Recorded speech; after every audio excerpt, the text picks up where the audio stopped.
afternoon, everybody. It's now afternoon.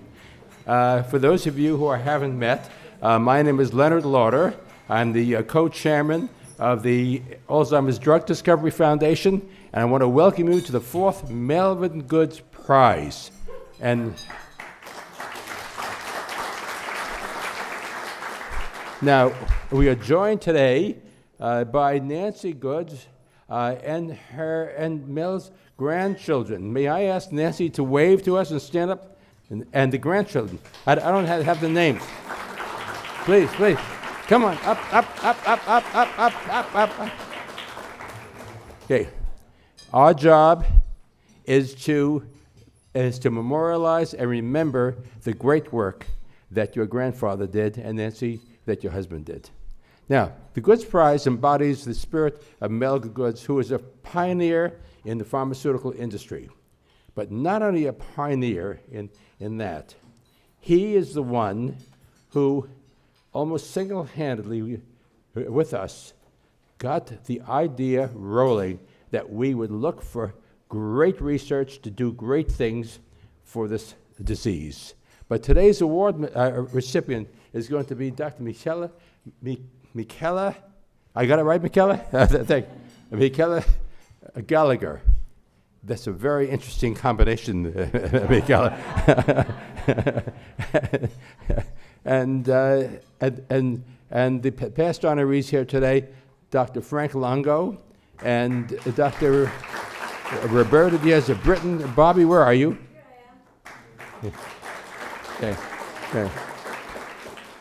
Now, 44 million people around the world suffer from Alzheimer's disease and related dementias. By the way, there is no one Alzheimer's. Howard, how many are there now? A lot, I know, but many? 20? 20 different kinds of, maybe, okay. The same way, by the way, that there used to be one cancer, now there are all these different cancers. So that our task is more challenging, but also more exciting, because you never know where the first cure and the first prevention will come from and how that can help others. So the prevention and the cure is on the horizon. We at the ADDF have invested over $100 million to fund over 580 drug research programs around the world, and at academic centers, biotech companies in 18 different countries.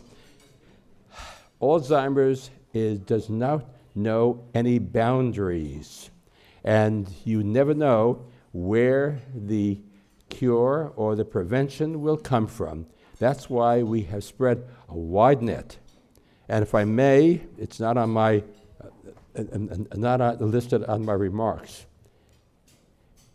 What differentiates us and makes us, I believe, remarkable is Dr. Howard Fillit, who spends more time than anyone in the world looking for diseases, looking for people who are doing work that we would like to support. Most foundations sit and wait for the request to come in. Howard goes and finds them. And for that, we're deeply grateful to you, Howard.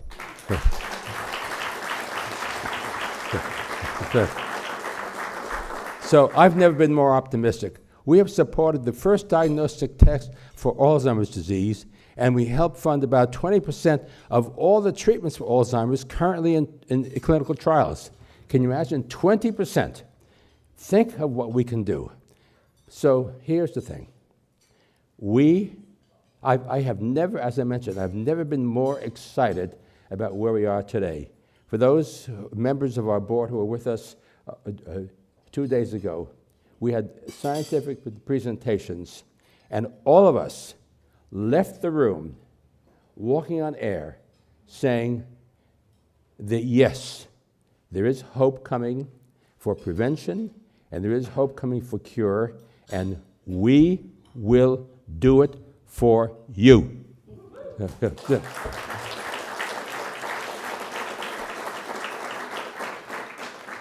By the way, I have to quote a dear friend of mine, Dr. Henry Kissinger. He gave a speech in Washington about 2 years ago. We were there, and he said, "Ladies and gentlemen, I'm 95 years of age now, and I still have all my marbles. Come in."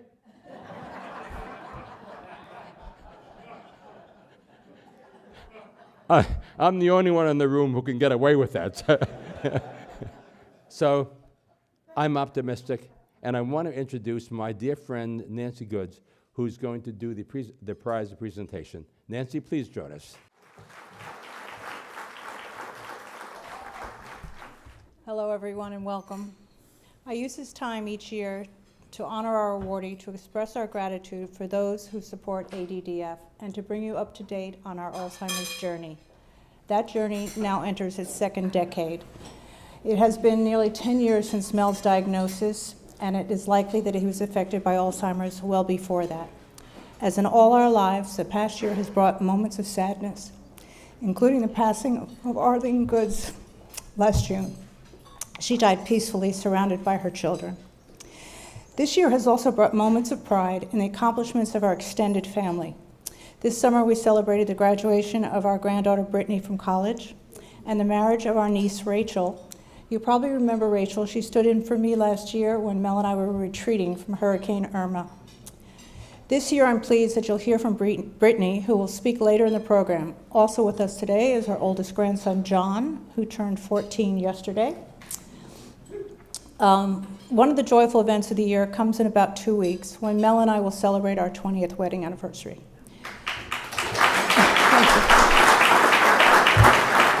It's a milestone made even more special by Mel's indomitable spirit in the face of this disease. At home in Florida, Mel's sense of humor and boundless optimism shine on. He still draws on the intellectual power and leadership instincts that were so prominent during his business career. He remains highly sensitive to the feelings of others, including everyone in the network of his caregivers that now make up Team Mel. We are very grateful for them and equally grateful for you for all your continued visits, calls, and well wishes. Mel and I shared an amazing experience last June when we received a large envelope from an unfamiliar mailing address. I opened it to find a 4-page personal letter from a college student named Carolyn. She's a student at Queen's University, Mel's alma mater. She was also a graduate of Mel's High School, Westdale Secondary in Hamilton, Ontario.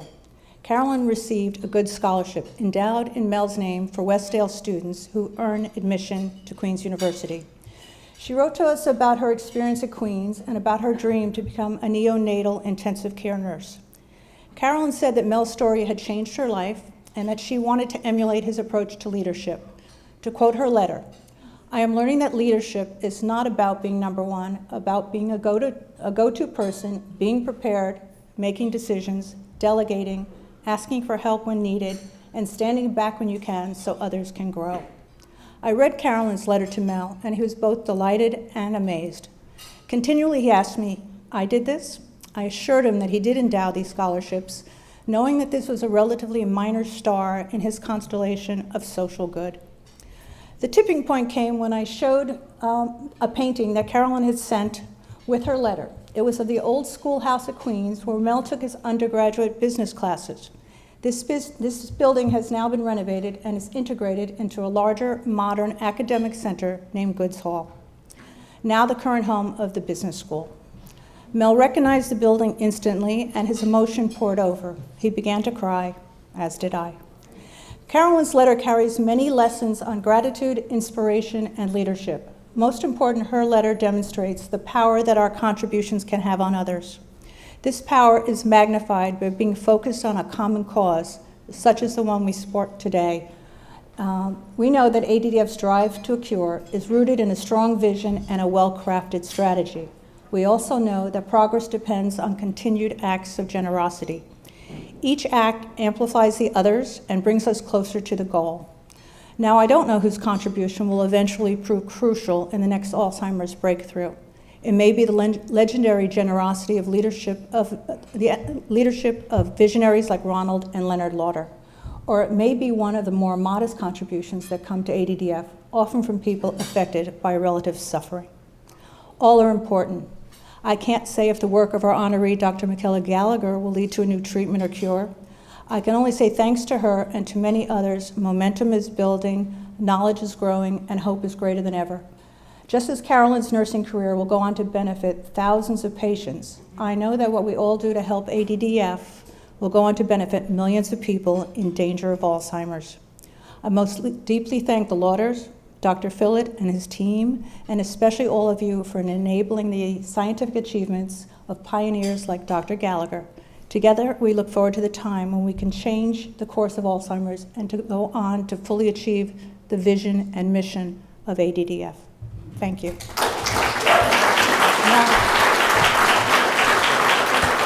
Now I'll turn the program over to Ronald. Thank you, Nancy. Thank you, Nancy. You're an inspiration to all of us. As I look across this room, I'm reminded of a very important fact. The victims of Alzheimer's struggle with great bravery, but it's the family members who demonstrate courage beyond belief. That includes you, Nancy. It's not too late to turn back the tidal wave of the generation lost to Alzheimer's. The Alzheimer's Drug Discovery Foundation is bringing us closer to that day. These are the words of Mel Goods when he first shared his story with us here at ADDF 8 years ago. I remember it as if it was yesterday. I came into the room late. Sometimes I come late. And just as I sat down, Mel got up to speak. And I didn't know what he was going to say. And when I listened to him, I thought to myself, what a brave, brave man. And I must tell you, the quote bears repeating because it's the essence of what we are doing here. Trying to turn back a tidal wave requires dedication, drive, and determination. It also requires risk, and risk is the hallmark of Mel's life. He was fearless in every pursuit.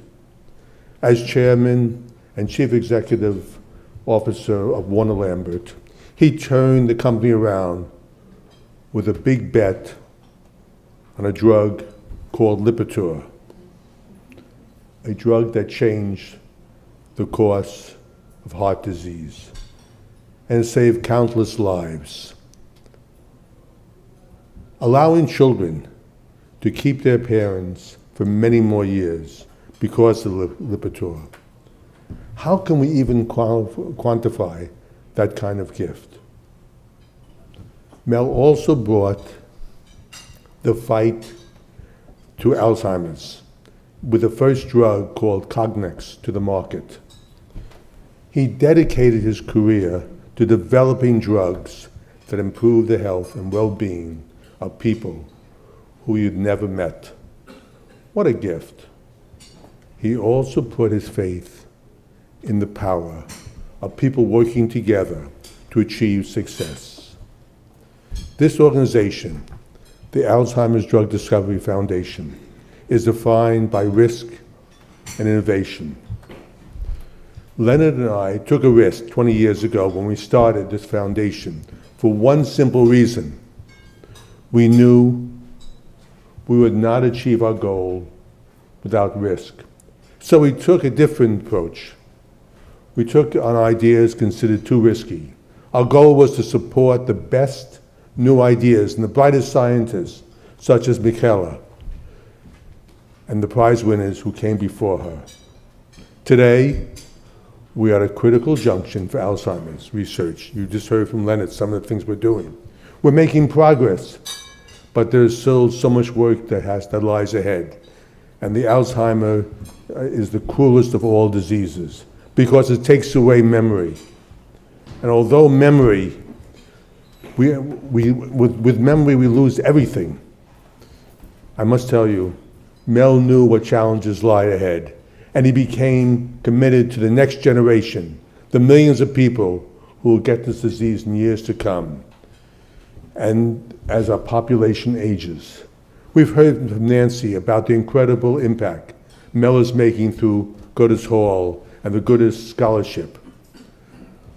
When this spirit and the support of devoted determination, people like Mel and Nancy Goodis, and all the faces I see in this room, and with the tireless efforts of so many scientists and researchers like Michela, I'm confident that together we will achieve our mission at the Alzheimer's Drug Foundation. Thank you, and here's my promise to you, all of you. We will turn back the tidal wave of Alzheimer's disease. After lunch, we will learn more about this year's Goodis Prize and what's happening and what we're doing to achieve that goal. From the bottom of my heart, thank you all for being here today. God bless you all, and thank you. I hope you're enjoying the wonderful salmon that we have today.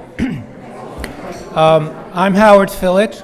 I'm the Chief Science Officer for the Alzheimer's Drug Discovery Foundation, and I want to thank you all for being here. I've got the great privilege, and I'm delighted to introduce you to our award recipient today, Dr. Michele Gallagher, a scientist whose outstanding work is on the path to being a promising breakthrough. I've known Michele for almost over a decade now, as we've worked together through the foundation to help her advance her drug discovery and drug development program into the clinic. ADDF first provided funding for Michele in 2010, and we've been funding her consecutively pretty much since then.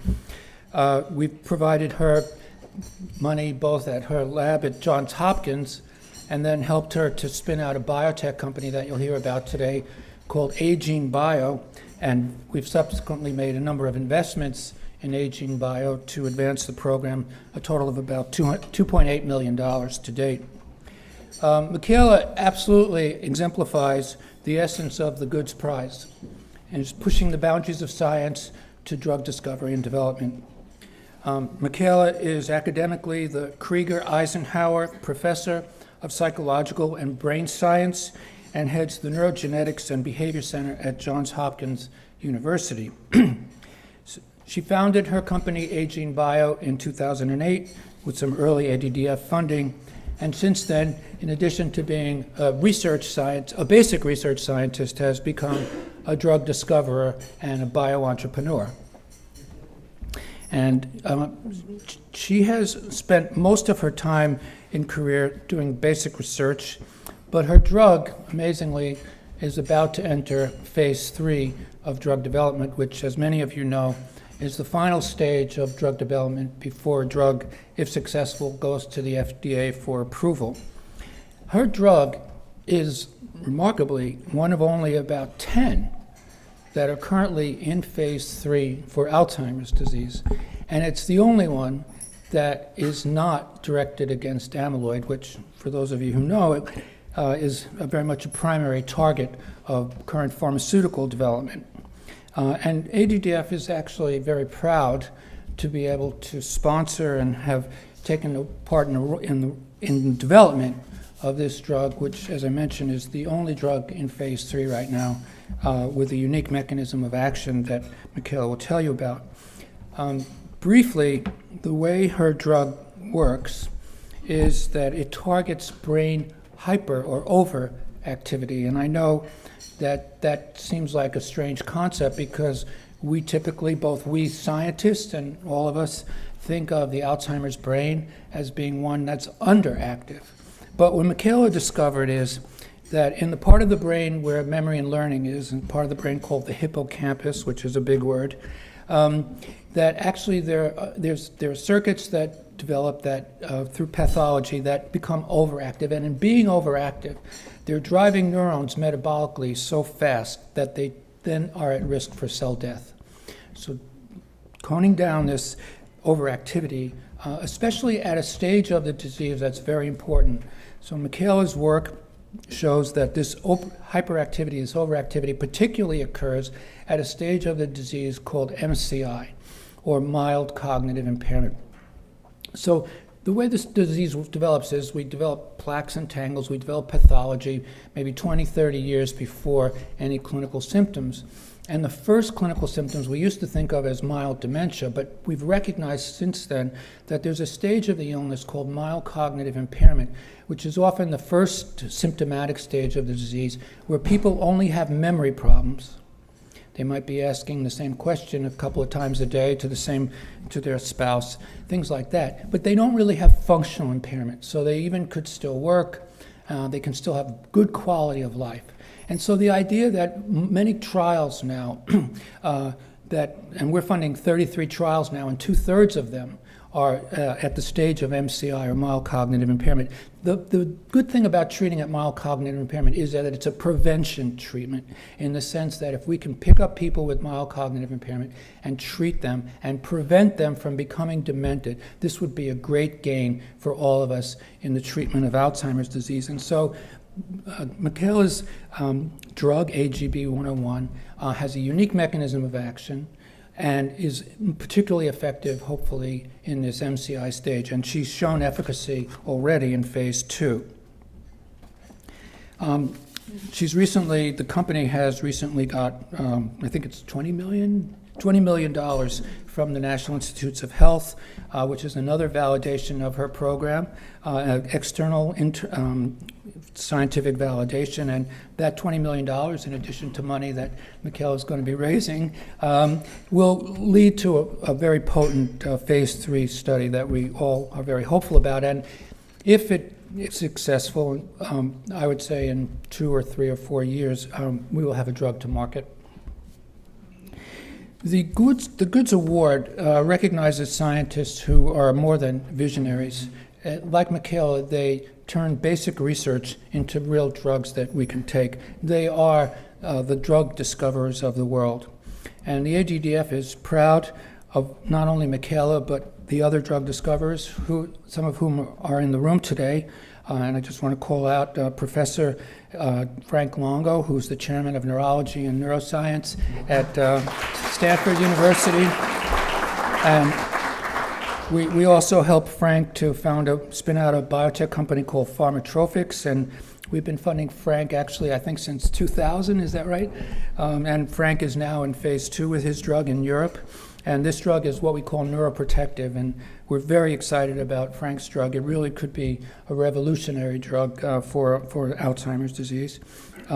Dr. Roberta Brinton, who's here, and Roberta is the director of the Center for Innovation in Brain Science at the University of Arizona, and we've been helping Robbie, we've known each other since a long time, to develop a drug called allopregnanolone for Alzheimer's disease based on her work in hormonal therapy for Alzheimer's disease. And Dr. Marty Waterson, who's the John D. Searle Professor of Pharmacology at Northwestern University, and we're helping Marty to spin out a company called Neurokine, and he's currently going into clinical trials also in Europe to treat the inflammation that occurs in Alzheimer's disease. Closing, I just want to sincerely and really, really thank the Goods family, and especially Nancy, for all of your support over so many years. For you and Mel, thank you so much, Nancy.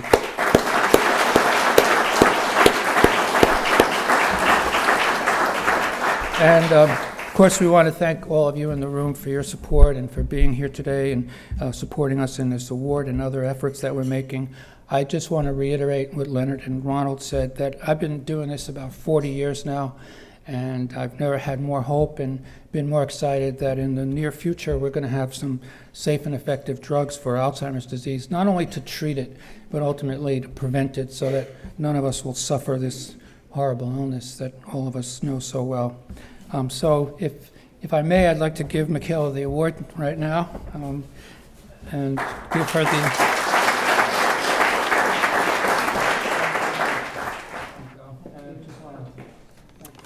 I'm really deeply honored by this award, and And just so much thanks to the Goods family, Nancy, and all the rest of your members here, and in honor of Mel.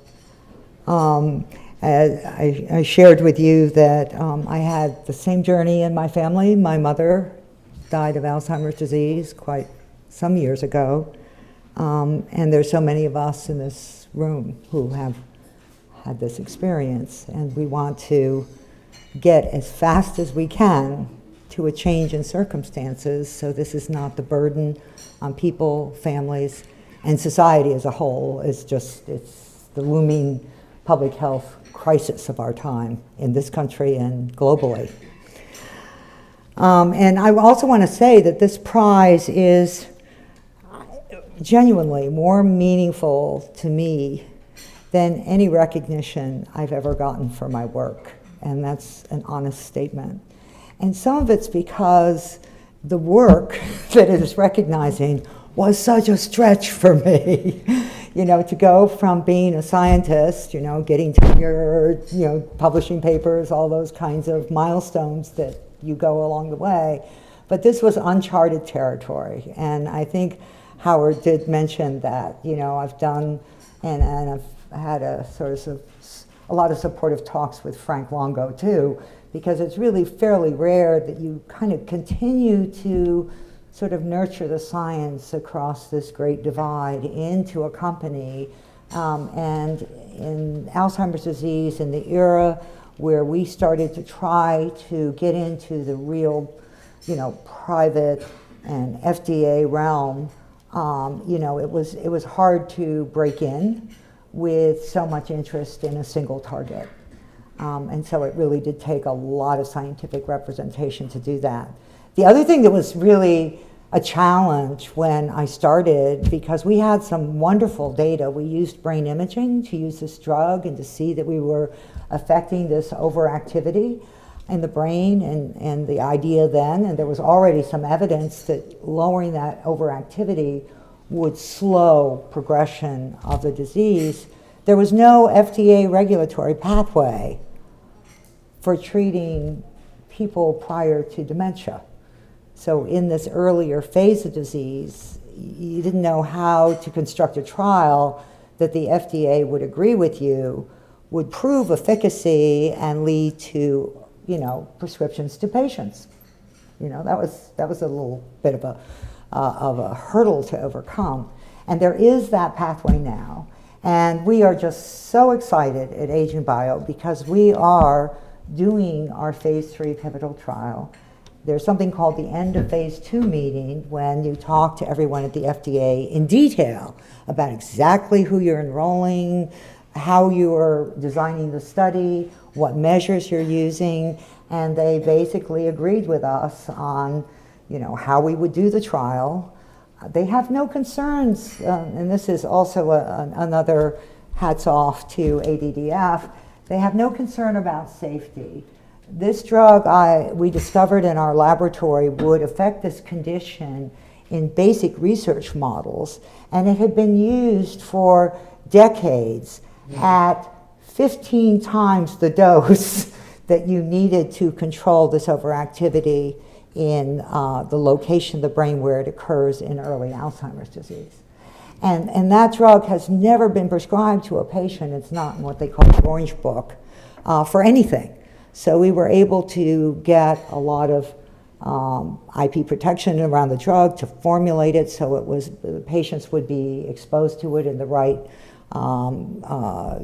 regimen over 24 hours period. So we do have a drug that is a once-a-day pill, and gosh, if it works, it is an affordable and practical treatment that people could take to procrastinate. They may have some early symptoms of memory impairment, but keep dementia off way into the future. And, it could be that, it could be, I'm not supposed to perhaps prognosticate. We hope it works. But, it would be great if dementia was uncommon before the age of 100, something like that. That would be my dream.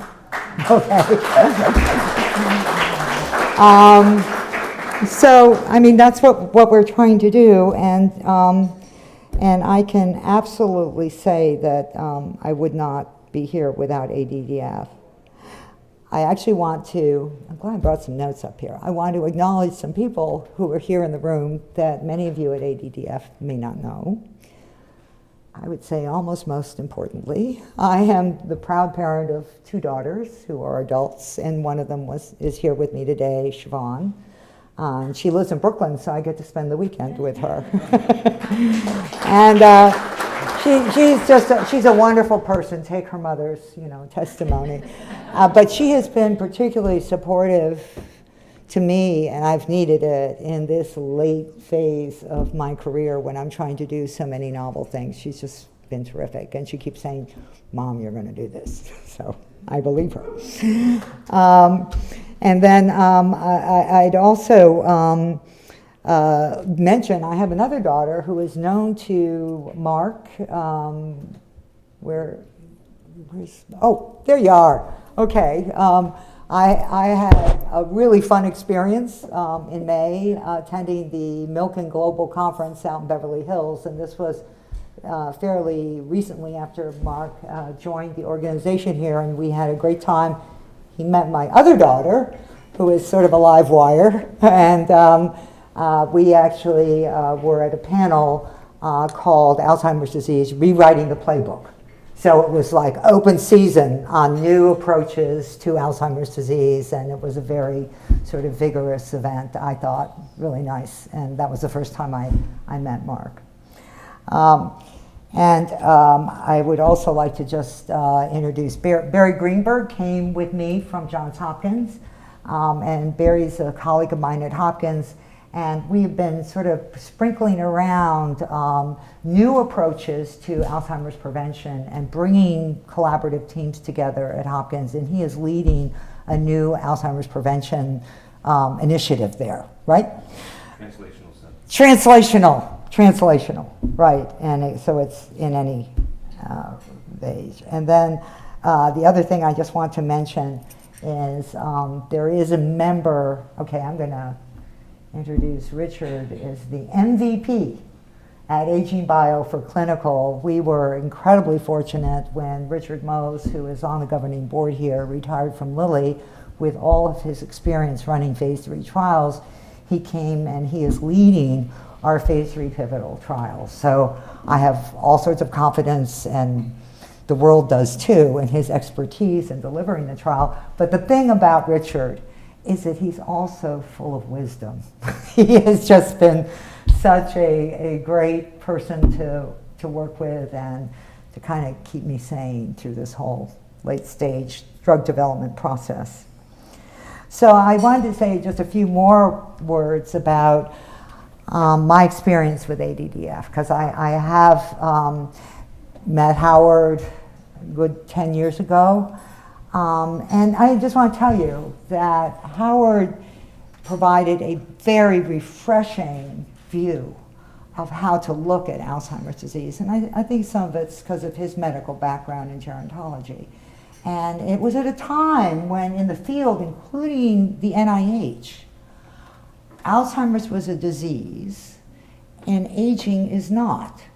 And these two areas within the NIH were completely really divided. And and I was a researcher on aging. That's how I got into this, really deeply studying what's going on in the aging brain. And Howard welcomed this perspective. Yeah, great. And then the other that was refreshing was, it was deliberate, and it wasn't like, that's never going to work, but the ADDF wanted to see other approaches. In fact, they didn't want amyloid approaches because all the big pharma companies were getting into competition with this amyloid approach, that amyloid approach, and he opened the door to other approaches early on in the history of this organization. And I have attended with Howard, there's an every 3-year summit, brings industry, it's sponsored by NIH, but it's it's the whole field. It's ever since the legislation was passed, every three years there's a summit. And the last one this past March/May, it was obvious that the things that were really interesting in clinical Alzheimer's that were not amyloid had a history with this organization. They probably wouldn't have, they probably would not have, I'm not sure, I don't think our activities would have really survived without, because I start talking and people would say, well, where's the amyloid, you know? So, and the other thing I just want to mention that is terrific is that this funding that is coming into our trial from the National Institute of Health is a biomarker interest in the science in our study. I know ADDF got behind the PET imaging agent for amyloid. We're actually using that as a criterion for whether you get into the trial in addition to meeting this cognitive clinical criteria of mild cognitive impairment, amyloid's there. And then what we're doing in the sub-study is there are great imaging agents now for tau. And tau is really interesting because it is localized in a very confined way during normal aging, and then it begins to spread in Alzheimer's disease. And there's basic science research that is absolutely compelling that neural activity drives the spread. It spreads along connectional pathways in the brain. So the NIH is very interested in us adding on some tau imaging at the beginning and end of our trial because our therapy is lowering overactivity, and this will be a test of whether we would be modifying the spread of tau, which could become a biomarker somewhere down the road, instead of the kinds of clinical cognitive measures that are more noisy, you know? I mean, this is an ambition someday to have more efficient clinical trials with biomarkers. So probably let's see, where am I? So I recognize Howard, and I know that you're at a kind of a pivot point. I really see it that way at ADDF, and I think you have a brilliant future ahead of you because once again, you're ahead of a lot of the game, and very impressed with this focus of a fund on diagnostics. Because that's really the game here would be to have a way to diagnose risk and then treat an underpinning for that risk. And this is miraculously like Lipitor. You know, you got a cholesterol, you take your Lipitor. And there are millions and millions of lives that have been saved because people have healthy living longer. Same with blood pressure. You know, you take your blood pressure medicine, you don't wait until you have a stroke or a heart attack to treat people. And so this idea of prevention and being as early as you can is really great. And so I really see a visibility for the ADDF, the Alzheimer's Drug Discovery Foundation, really taking a leadership role in grappling with this disease and bringing practical, applicable solutions to it. And so I'm a basic scientist, but both the Lauder family and especially Ronald and Leonard, your vision, your commitment, your support, it's not like go back to the lab and maybe 30 years we'll figure out something. It's like we want it now, and I'm totally on board and with you guys.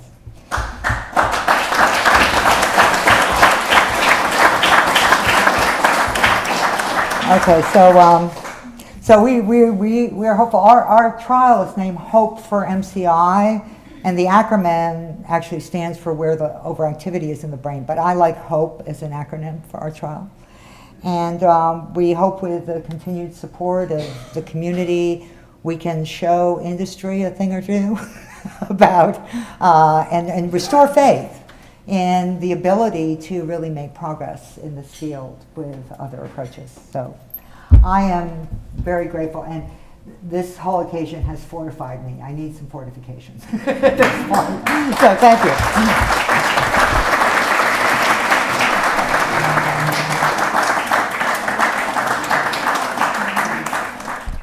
Congratulations, Dr. Gallagher, for researching a cause so near and dear to our hearts.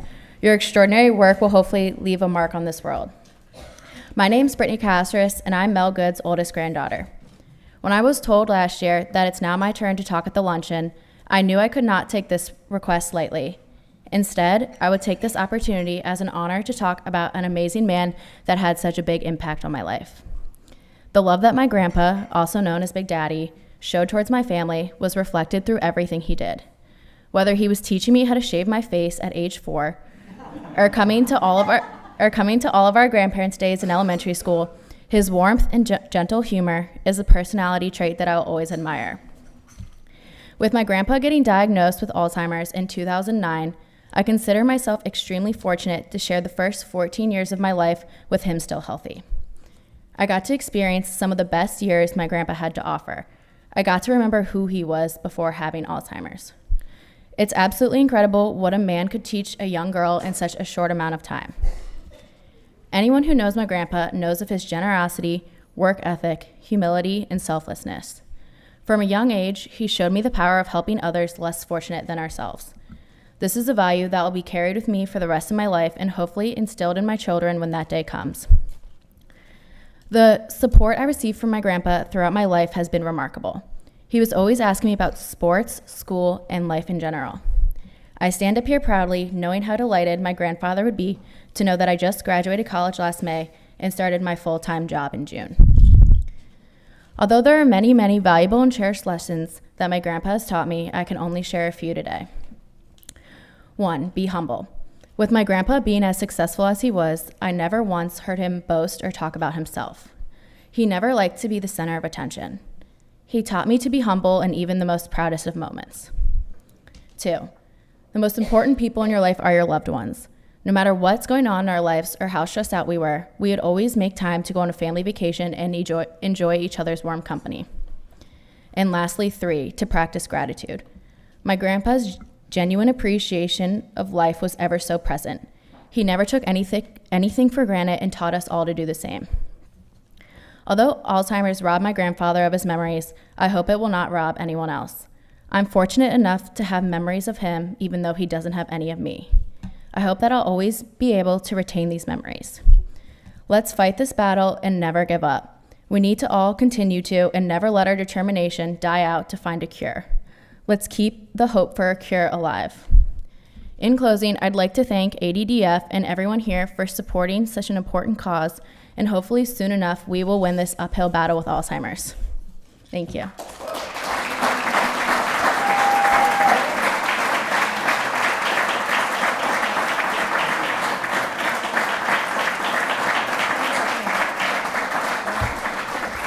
Thank you all for coming. Hope to see you again next year.